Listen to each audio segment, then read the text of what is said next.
మగాడంటే ఎవరో చెప్పనిప్పుడు, పాపాన్ని విడిచిపెట్టి పాప ప్రేరేపణకి కారణమైన పరిస్థితులను కూడా, అక్కడ తన స్థితిని కూడా, అక్కడ తన యోగ్యతను కూడా, అక్కడ తన పలుకుబడిని కూడా విడిచిపెట్టి పారిపోయిన వాడే, పాపాన్ని విడిచిపెట్టి పారిపోగలిగిన వాడే నిజమైన మగాడు. చెప్పలు కూడా తీర్మైపడదాం.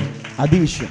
ఈరోజు చాలామంది అనుకుంటారు కదా, నేను మగాన్ని అంటారు కదా, మగతనం అంటే నేను చెప్పను. ఈరోజు పాపం చెయ్యకుండా తన్ను తను భద్రం చేసుకునేడే నిజమైన మగాడు. ఆమె మీరు గుర్తుపెట్టుకోండి. అంతేకాని పనికిమాల పనులు చేసేవాడు కాదు, చెడు పనులు చేసేవాడు కాదు, ప్రతిదానికి లొంగిపోయేవాడు కాదు, ప్రతిదానికి లోబడిపోయేవాడు కాదు. ఈరోజు యవనస్తుని చూస్తే ఒక అమ్మాయి ఏహే అంటే చాలు, ఆ అమ్మాయి ఎగిలిచిందంటే వీడు పులకరించిపోతాడు. ఆమె సగం నవ్వుతే వీడు ఫుల్గా నవ్వేస్తాడు. ఆమె 16 పళ్ళు బయట ఎడితే వీడు 32 పళ్ళు బయట ఎడతాడు. ఇలాంటి వీక్నెస్ కలిగిన ఏ యవ్వనస్తుడు దేవునికి పనికి రారు.